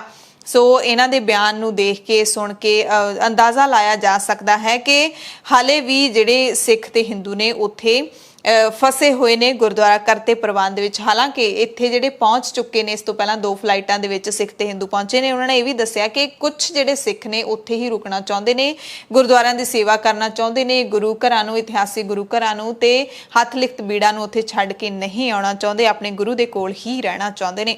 ਭਾਰਤ ਨੇ ਜਾਣਕਾਰੀ ਦਿੱਤੀ ਹੈ ਕਿ ਅਸੀਂ ਕਾਬੁਲ ਅਤੇ ਦੁਸ਼ਾਂਬੇ ਤੋਂ 6 ਵੱਖਰੀਆਂ ਉਡਾਣਾਂ ਦੇ ਵਿੱਚ 550 ਤੋਂ ਵੱਧ ਲੋਕਾਂ ਨੂੰ ਕੱਢਿਆ। ਇਹਨਾਂ ਵਿੱਚੋਂ 260 ਤੋਂ ਵੱਧ ਭਾਰਤੀ ਸਨ। ਭਾਰਤ ਸਰਕਾਰ ਨੇ ਹੋਰ ਏਜੰਸੀਆਂ ਦੇ ਜ਼ਰੀਏ ਭਾਰਤੀ ਨਾਗਰਿਕਾਂ ਨੂੰ ਕੱਢਣ ਵਿੱਚ ਵੀ ਮਦਦ ਕੀਤੀ ਹੈ। ਅਸੀਂ ਅਮਰੀਕਾ, ਤਜ਼ਾਕਿਸਤਾਨ ਵਰਗੇ ਅਲੱਗ-ਅਲੱਗ ਮੁਲਕਾਂ ਦੇ ਸੰਪਰਕ ਵਿੱਚ ਸੀ। ਇਹ ਜਾਣਕਾਰੀ ਹੈ ਜਿਹੜੀ ਉਹ ਦਿੱਤੀ ਹੈ ਭਾਰਤੀ ਵਿਦੇਸ਼ ਮੰਤਰਾਲੇ ਦੇ ਬੁਲਾਰੇ ਅਰਿੰਦਮ ਬਾਗਚੀ ਨੇ। ਪਰ ਹੁਣ ਇਹਨਾਂ ਨੇ ਕਿਹਾ ਕਿ ਆਖਰੀ ਜਿਹੜੀ ਫਲਾਈਟ ਸੀ ਉਹਦੇ ਵਿੱਚ ਕਰੀਬ 40 ਲੋਕ ਸਵਾਰ ਸਨ, ਯਾਨੀ ਕਿ ਹੁਣ ਭਾਰਤ ਤੋਂ ਅਫਗਾਨਿਸਤਾਨ ਕੋਈ ਵੀ ਫਲਾਈਟ ਨਹੀਂ ਜਾਏਗੀ। ਆਖਰੀ ਫਲਾਈਟ ਜਿਹੜੀ ਆਉਣੀ ਸੀ ਉਹ ਆ ਚੁੱਕੀ ਹੈ। ਬੜੀ ਚਿੰਤਾ ਦੀ ਗੱਲ ਹੈ ਕਿ ਬਾਕੀ ਹਿੰਦੂ ਸਿੱਖ ਨੇ ਜਿਹੜੇ ਉੱਥੇ ਹੀ ਫਸੇ ਹੋਏ ਨੇ। ਪੰਜਾਬ ਦੀਆਂ ਖਾਸ ਖਬਰਾਂ ਦੇ ਖਾਸ ਬੁਲੇਟਿਨ ਦੇ ਵਿੱਚ ਤੁਹਾਡੇ ਸਭ ਤੋਂ ਇਜਾਜ਼ਤ ਚਾਹੁੰਦੇ ਹਾਂ। ਧੰਨਵਾਦ।